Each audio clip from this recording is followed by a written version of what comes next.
सपना आखिर सजावो कैसे,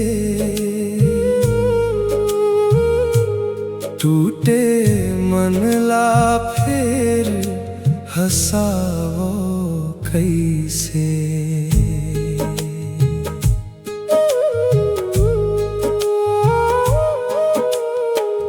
कल तक जिंदगी के आधार रहीस, मोर हर खुशी के संसार रहीस। बोली में मिठास, नजर में अपनापन, तोर माया मोर जिंदगी के श्रृंगार रहीस।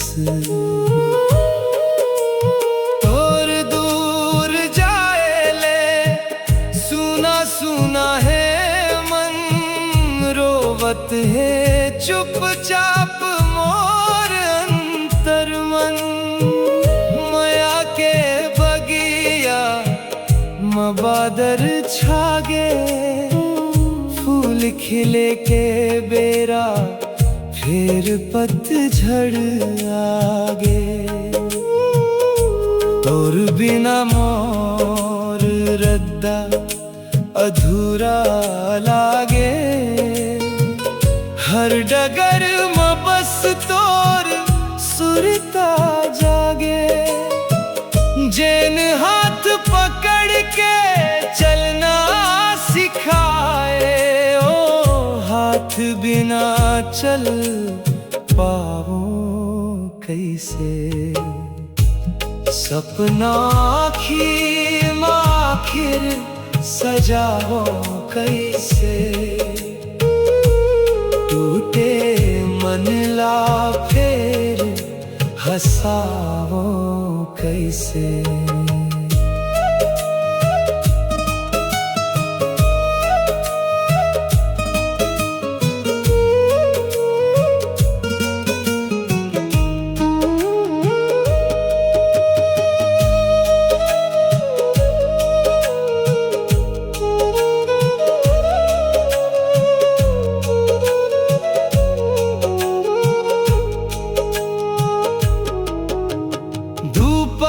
के संग में जन्म भर के सुख, मिट गए रहीस जिंदगी के सब्र दुख। तोर एक मुस्कान में बिहान हो जावे, तोर एक बात में मन हर्षा जावे। अब तो सुरता के दिया जलात वो, मन के पीरा ला गीत बनात वो। तोर माया के छाव बिना साजन, ए जिंदगी ला सजावो कैसे।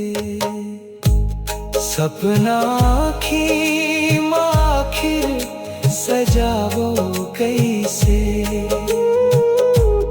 टूटे मन ला फिर हंसावो कैसे।